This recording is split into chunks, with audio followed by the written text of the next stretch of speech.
জনাব আমানুল্লাহ আমান, সাবেক ডাকসুর ভিপি জনাব ইসমাইল জবিউল্লাহ, সাবেক সরকারের সিনিয়র সচিব এবং আমাদের আরেক অকৃত্রিম ছোট ভাই ডাক্তার ডোনার অধ্যাপক ফরহাদ হালিম ডোনার, চারজনকে জাতীয় স্থায়ী কমিটির বিএনপির সর্বোচ্চ নীতি নির্ধারণী ফোরাম, সেই ফোরামের জাতীয় স্থায়ী কমিটির সদস্য মনোনীত করেছেন। আমরা প্রথমেই ধন্যবাদ জানাই দলের চেয়ারম্যান এবং প্রধানমন্ত্রী জনাব তারেক রহমানকে।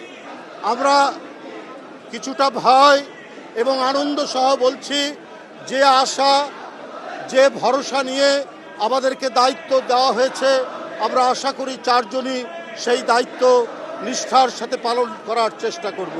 সেই জন্যই বলেছি, কিছুটা আশঙ্কা এবং কিছুটা আনন্দ দুটোই আমাদের মধ্যে আছে। আমরা ঠিকমতো দায়িত্ব পালন করতে পারবো কি?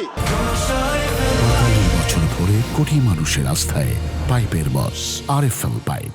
কিন্তু সব মিলিয়ে আমাদের আশাবাদ যে আমরা এই দলের একেবারে ছাত্র জীবন থেকে, ছাত্র রাজনীতির সরিয়া থেকে আমরা শুরু করেছি।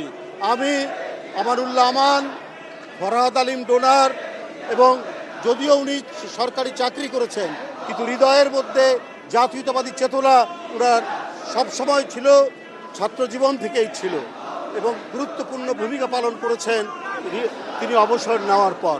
বন্ধুরা আমার, আমরা সেই লক্ষ্য নিয়ে, সেই যে দর্শন দলের, সেই দর্শনকে বুকে ধারণ করেই দলের সর্বোচ্চ নীতি নির্ধারণী ফোরামে আমরা দায়িত্ব পালন করব, যাতে এই দলকে সুসংগঠিত করা যায়, শক্তিশালী করা যায় এবং এটার অগ্রগামিতার জন্য আমরা এই চারজনই ভূমিকা রাখব।